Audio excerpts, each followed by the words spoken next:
Assalamualaikum warahmatullahi wabarakatuh. Perkenalkan, nama saya Mika Prasetyanti Tias, semester 3 kelas D, Fakultas Ekonomi dan Bisnis Universitas Merdeka Malang. Nah, pada kesempatan kali ini saya akan membahas beberapa materi yang diajarkan di mata kuliah Bisnis Internasional. Materi yang pertama yang akan kita bahas adalah kebijakan bisnis internasional.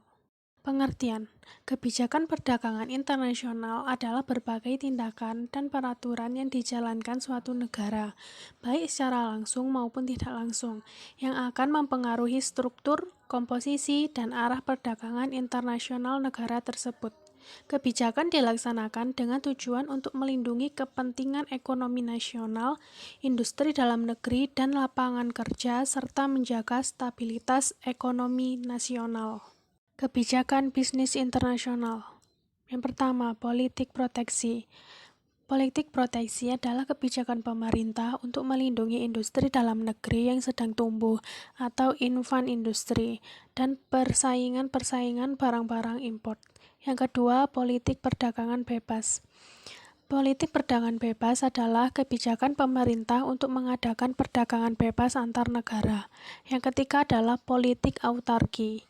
Politik autarki adalah kebijakan perdagangan dengan tujuan untuk menghindarkan diri dari pengaruh negara lain, baik pengaruh politik, ekonomi, militer, dan lain-lain. Kebijakan tarif. Pengertian. Tarif adalah suatu pembebanan terhadap barang yang melintas daerah pabean atau suatu daerah geografis di mana barang bebas bergerak tanpa dikenakan cukai atau bea pabean. Pengelompokan jenis tarif. Yang pertama, ekspor datis, yang kedua, transit datis atau bea transit, yang ketiga, import datis atau bea import. Sistem tarif. Yang pertama tarif tunggal, yang kedua tarif konvensional, yang ketiga tarif referensi.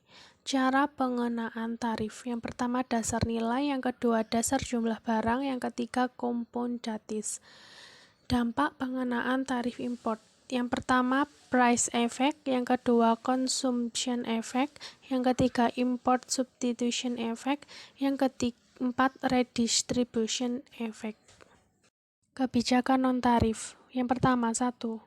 Kuota import. Kuota import adalah pembatasan secara langsung terhadap jumlah barang yang boleh diimpor dari luar negeri untuk melindungi kepentingan industri dan konsumen. Yang kedua, pelarangan import. Kebijakan pemerintah untuk melarang masuknya barang-barang dari luar negeri dengan tujuan untuk melindungi produksi dalam negeri dan meningkatkan produksi dalam negeri. Yang ketiga, subsidi. Kebijakan pemerintah untuk membantu menutupi sebagian biaya produksi per unit barang produksi dalam negeri.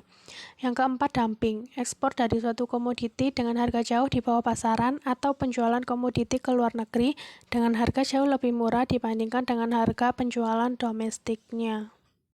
Materi kedua yang akan kita bahas adalah pasar falas. Pengertian pasar falas adalah mata uang asing atau alat pembayaran lainnya yang digunakan untuk melakukan atau membiayai transaksi ekonomi dan keuangan internasional atau luar negeri dan biasanya mempunyai catatan kurs resmi pada Bank Sentral atau Bank Indonesia. Mekanisme pasar falas. Bursa atau pasar falas adalah suatu tempat atau sistem di mana perorangan, perusahaan, dan bank dapat melakukan transaksi keuangan internasional dengan jalan melakukan pembelian atau permintaan dan penjualan atau penawaran falas. Pihak-pihak yang terlibat dalam pasar falas adalah yang pertama eksportir-importir, yang kedua bank devisa, yang ketiga pedagang perantara, yang keempat bank sentral, kelima investor, keenam turis. Fungsi pasar falas. Yang pertama, menyelenggarakan transaksi pembayaran internasional. Yang kedua, menyediakan kredit jangka pendek atau pembayaran internasional. Yang ketiga, memberikan fasilitas hedging. Sumber asal permintaan falas. Yang pertama, para importir barang dan jasa. Yang kedua, para investor dalam negeri yang memerlukan falas untuk menyelesaikan kewajiban-kewajiban luar negerinya. Yang ketiga, wisatawan-wisatawan dalam negeri yang akan melawat ke luar negeri. Yang keempat, perusahaan-perusahaan asing yang harus membayar dividen yang dibagikan kepada para pemegang saham di luar negeri. Yang kelima, rumah tangga keluarga. Yang ke-6, pemerintah untuk membiayai perwakilan di luar negeri. Yang ketujuh, para spekulan. Peranan bank dalam lalu lintas pembayaran internasional. Yang pertama, pihak yang membiayai transaksi-transaksi luar negeri atau menyediakan modal yang dapat dipakai oleh mereka yang mengadakan transaksi pembayaran internasional tersebut semasa transaksi yang dibiayai belum sepenuhnya dilaksanakan secara tuntas. Yang kedua, penghubung antara para peminta falas dengan para penawar falas. Yang ketiga, apabila bank-bank devisa melakukan tindakan-tindakan spekulatif, maka bank-bank tersebut bertindak sebagai penghubung juga sebagai sumber permintaan dan penawaran falas. Sistem kurs valuta asing. Yang pertama, fixed exchange rate. Dalam sistem kurs ini, mata uang suatu negara terhadap negara lain didasarkan pada standar emas. Yang kedua, floating exchange rate. Sistem kurs yang ditetapkan melalui mekanisme kekuatan permintaan dan penawaran pada bursa falas. Yang ketiga, pegged exchange rate. Sistem nilai tukar ini ditetapkan dengan cara mengaitkan nilai tukar mata uang suatu negara dengan nilai tukar mata uang negara lain atau sejumlah uang tertentu. Materi ketiga yang akan kita bahas adalah global marketing. Pengertian global marketing menurut Philip Kotler dan Kevin Landkeller, pemasaran global adalah suatu upaya dalam mengutamakan seluruh sumber daya, yaitu SDM, aset fisik atau modal dana, dan berbagai tujuan perusahaan lainnya demi menindaklanjuti ancaman pasar global dan untuk meraih potensi yang sama di pasar global. Yang kedua, pengertian menurut Wikipedia. Pemasaran global adalah suatu teknik pemasaran berskala internasional. Peluang pasar di dalamnya akan selalu terbuka untuk semua pengusaha, termasuk di pasar ekspor produk. Para pengusaha harus memiliki kreativitas dan inovasi dalam mengembangkan pasarnya masing-masing.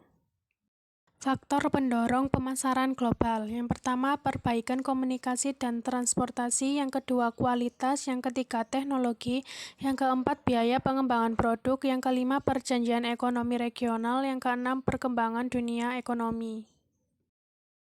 Materi keempat yang akan kita bahas adalah strategi operasional global. Mengembangkan misi dan strategi.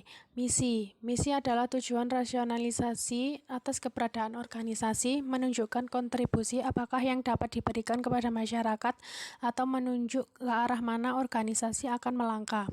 Yang kedua, misi menjadi pembatas, fokus organisasi dan konsep di mana organisasi akan melakukan kegiatannya. Yang ketiga, jika misi organisasi telah ditetapkan, maka masing-masing departemen fungsional atau pemasaran, produk, operasi, dan lain-lain dapat pula menentukan misi penunjang.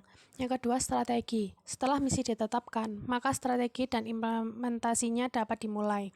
Strategi menunjukkan bagaimana organisasi akan bekerja untuk mencapai misi dan tujuan-tujuannya, atau merupakan action plan organisasi untuk mencapai misinya. Setiap departemen fungsional memiliki strategi untuk mencapai misinya dan menunjang pencapaian misi organisasi. Strategi dikembangkan untuk memaksimalkan kekuatan dan peluang yang ada, menetralisir hambatan, dan menghilangkan kelemahan. Sekian dari saya. Wassalamualaikum warahmatullahi wabarakatuh.